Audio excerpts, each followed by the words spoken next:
Today we're going to be taking a look at World War II battles in the Pacific and specifically the American offensive. So our goals are to describe the United States strategy for winning the war in the Pacific and to explain the basic strategy and outcome of the American offensive battles during World War II. So we're basically picking up after the Battle of Midway. This is where America starts to go on the offensive. All right, so the American offensive. Take a look at what's going on during the American offensive. So Americans will use this strategy known as island hopping. And the idea of island hopping is that you don't need to take over every single island in the Pacific. You don't have to win every single battle. What you would do is you would attack one island and then skip a couple islands and then attack another island, skip a couple more, and then attack another one and skip a couple more. One of the reasons for this is if you can cut off the shipping supplies from Japan to the islands, basically you don't have to attack every island. You can render many of them useless simply because they can't get any supplies to those islands. And so America will just start taking over island after island, skipping a few in between and using the most significant ones. So if we look at the island hopping strategy, this is going to be the American offensive. You can see after the Battle of Midway, we're going to move our way through Guadalcanal, through New Guinea, where my grandfather served in the war, the Leyte Gulf, and then up through Iwo Jima and Okinawa until we finally hit Tokyo. Again, the strategy for island hopping is to attack some islands and then skip a few others. Now, the Battle of Iwo Jima ends up being one of the major battles in the Pacific. Iwo Jima is one of the first times that Japan gets attacked on sort of their mainland. Iwo Jima will be one of the bloodiest, nastiest battles of the war. A lot of people compare Iwo Jima to the attacks that take place on D-Day. And we've already seen what happened with Saving Private Ryan, how difficult it was to attack on D-Day. We're going to see many of the same things happening in the Battle of Iwo Jima. Why did we want Iwo Jima? Other than the Japanese had control of it, we needed it for their airstrip. If we wanted to conduct strategic bombings over Japan, our bombers couldn't make it all the way from Pearl Harbor or all the way from Midway Island to Japan and back without refueling. On the other hand, if we can control the airbase at Iwo Jima, we will be able to bomb mainland Japan from the battle up.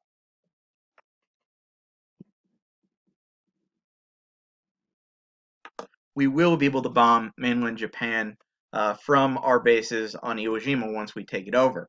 Now, the thing about Iwo Jima is it is particularly nasty. So, why attack Iwo Jima, you may ask?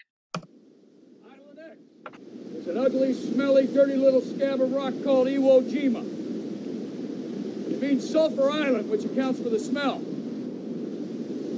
Looks sort of like a burnt pork chop, if you ask me. For 20 straight days of bombing, you won't find a blade of grass or a twig on it. Wasn't that pretty to start with?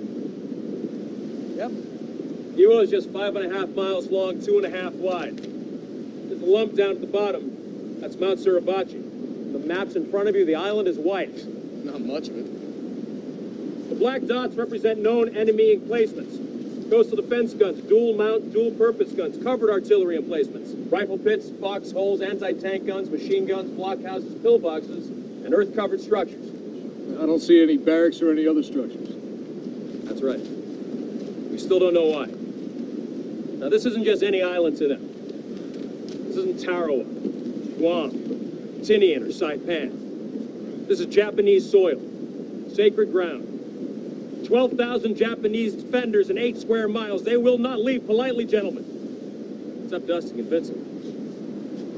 Now, the 28th will land here at Green Beach. The 8th Ammo Company will land here to resupply. The Suribachi's guns are the biggest problem. They can hit any point in the island. We're sitting ducks until we take them out. That's our job. We cut across the island right at the base, slit its throat, lop off its head. We take that mountain. We take that mountain. We take their big guns. We take their eyes.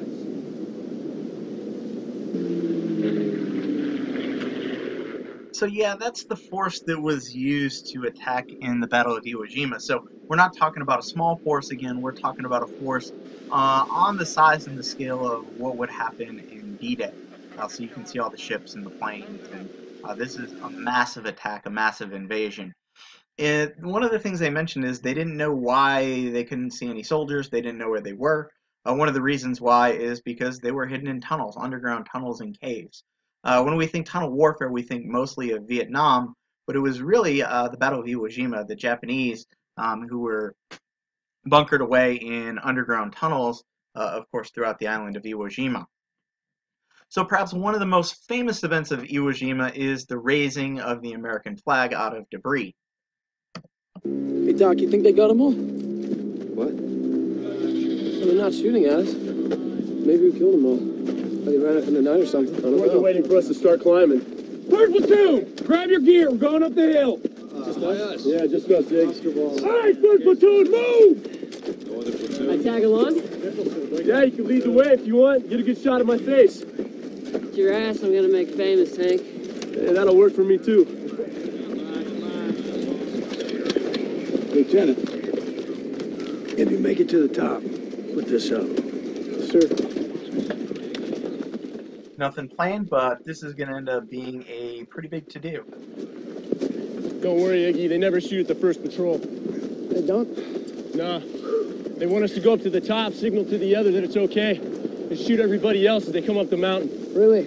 Yeah. Unless, of course, they want to make an example of us and discourage all the others. I think you're full of crap. You know that, Hank? Really. Jesus. Thank God that ain't us.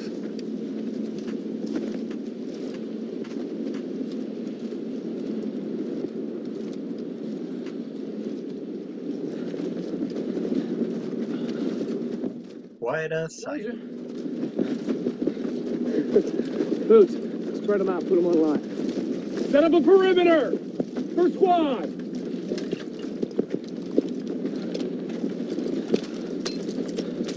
Okay? Yeah. Full. Right here. 30 cal, right now. Let's put the flag up.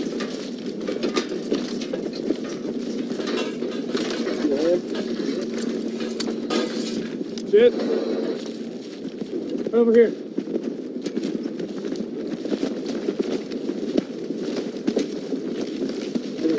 Good. Good. Right here. At that end. Hold that stick. Limber. Hey, who's got rope? Give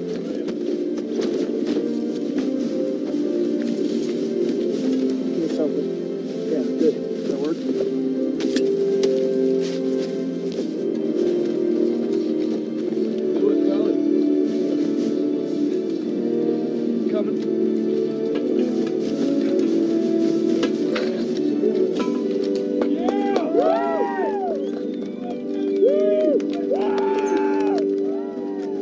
Shit, look at that.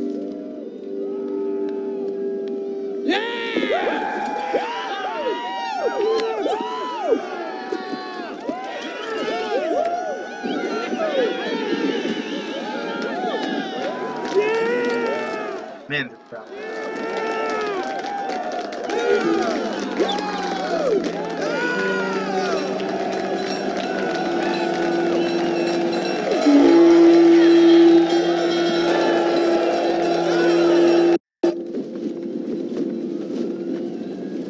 Jeez, look at that.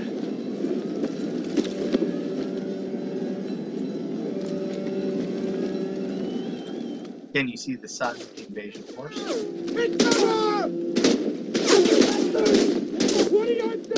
And then some shots.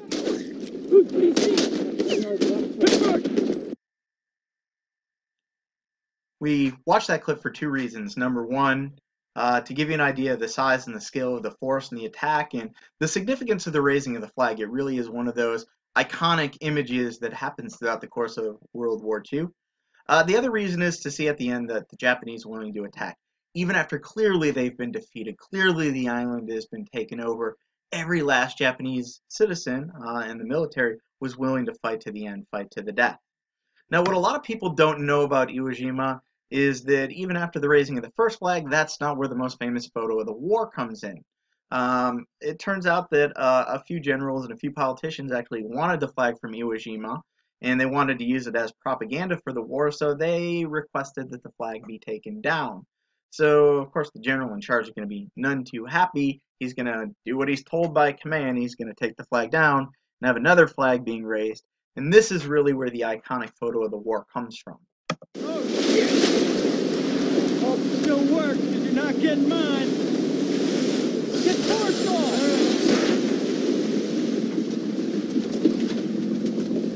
I don't know whose idea it was, Secretary. Well, it was goddamn brilliant. I won that flag, Holland. Mark my words, raising that son of a bitch means the Marine Corps for the next 500 years. I want that flag. Yes, sir. I'll make sure no one touches it. You can count on me. That flag belongs to the men in this battalion. That son of a bitch thinks that our men died taking this ground so we can hand over our flag to some politician to pin to his wall. He's out of his goddamn mind! Give me that flag and find another one to replace it. Gaiden! Get your ass over here.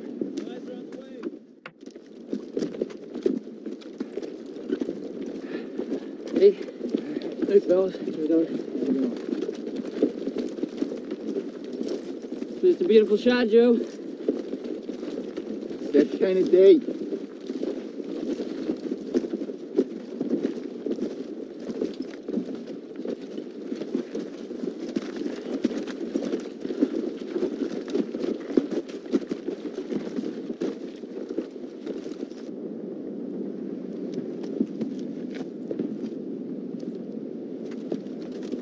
Hey, Mike. Hell of a view, Lieutenant.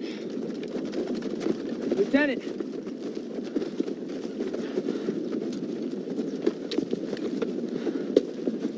Captain says he wants that flag.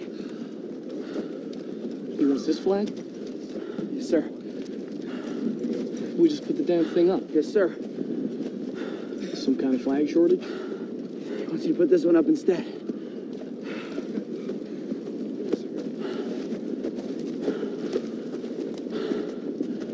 Hey, Mike. Do me a favor, you put this up, will you? Yes, sir.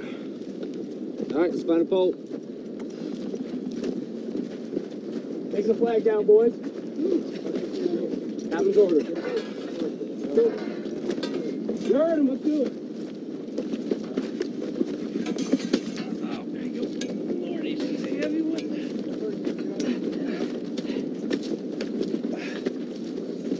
All right, hang on.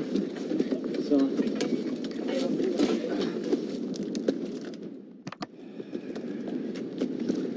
What a hell of a view. View from up here, yes, I'd say so myself.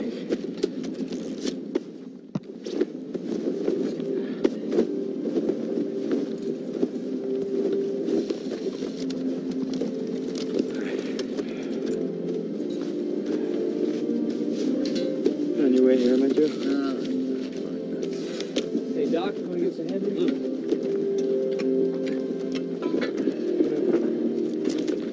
Jesus, Bill, here she goes. Ready? Ready? Go. You get it? I don't know. Wish I could have seen their faces. Nobody even noticed that second flag going up. And so, thanks to the flag raising, there you have it, one of the most iconic images of World War II, the raising of the flag at Iwo Jima. And to this day, it ends up being a sign of American patriotism. If you do end up going on the close-up trip to Washington, D.C., you will see the monument to Iwo Jima, which is actually a giant statue recreating this scene. And possibly we could go to the Marine Corps Museum, where they've actually got the flag on display, the original flag. Again, you've got the monument and you've got the flag, and this is just one of those iconic images that conjures up American pride. This image was so famous that after the attacks on September 11th, the attacks on the World Trade Center, some firefighters actually recreated the Iwo Jima image using rubble from the Twin Towers on September 11th, and that's what you can see in this photo. Overall, the significance of the Battle of Iwo Jima is not only that we get that bomber base, but it's once again proof that the Japanese are willing to do whatever it takes to win the war. Even after clearly they were outnumbered, clearly they weren't going to win, they refused to surrender. Out of 20,000 Japanese forces, only 200 troops will survive. So even when they're highly outnumbered, the Japanese continue to fight. And so that's something to keep in the back of your mind as we talk about the rest of the war. Next, we get to the Battle of Okinawa. The Battle of Okinawa takes place in February of 1945. Now we're starting to get close to the Japanese mainland, where we're starting to attack one of the Japanese, what they would consider home islands. So even with Iwo Jima, its territory that was conquered by Japan, Okinawa is actually considered technically part of Japan. And once again, one of the significant things we see about Okinawa is even after they're clearly outnumbered, even after they're going to lose, that they still continue to fight. The other cool thing I'm showing you this picture, this was one of the battles where the Corsair, one of the more famous planes from World War II, comes into play. If you look in my classroom, I've got a model of the Corsair hanging up in the back corner of the room, so just something to check out. That brings us to something that most people don't know about, the Tokyo air raids. From March 9th to 10th, 1945, the United States will use conventional bombs, no, not an atomic bomb, but conventional bombs, standard bombs, incendiary bombs, if you will, to attack Tokyo, to attack the capital of Japan. And they will wreak utter havoc and destruction on Japan. So from March 9th to 10th, 1945, they take out mainly this main area. Some of the other areas were taken out earlier and later, but this is going to be the major part of the attack. And so the United States is going to use over 300 planes like the B-24 and B-17 bomber, and then they are going to drop over 1,600 tons of munitions on Tokyo. What this is going to do is completely destroy the city, completely obliterate the city. March 9th, over 300 B-29s reached Tokyo. They systematically lay down 1,665 tons of M69 incendiary clusters over the wooden city. It remains the most destructive air raid in the history of mankind. The Japanese later called the early fire raids the Night of the Black Snow because of the debris and the impact of these particular raids on their lives. Master bomber who was watching the raid said you could see the fires 150 miles away. You had asphalt melting in the streets. You had glass melting out of buildings. A lot of the air crews were really shaken up by the results. Tail gunners reported watching people burning to death in burning rivers covered with napalm. Japanese doctors wrote about watching the debris floating in rivers afterwards, and they couldn't tell if it was bodies or sticks of wood. 16 square miles are razed to the ground. The inferno claims 90,000 civilian lives and leaves over 1 million homeless. I think that gives you a sense for exactly how horrific the Tokyo air raids were. The results of the Tokyo air raids, over 267,000 buildings destroyed, a quarter of the city just totally annihilated. And yet, Japan did not surrender. Even after 90,000 people died, Japan did not surrender. I think sometimes we think of the horrific nature of Hiroshima and Nagasaki. Roughly the same number of people were killed in the Tokyo air raids is in either one of those attacks using the atomic bomb. Of course, the difference is this is 300 different planes and over 1,600 bombs. This is not just one bomb that's doing it, but still, even after the destruction of the equivalent of what an atomic bomb would have done, the Japanese refused to give up, refused to give in, refused to surrender. So that's all we've got for today. Next, we're going to take a look at battles in the Pacific and really the decision to drop the bomb and the end of World War II.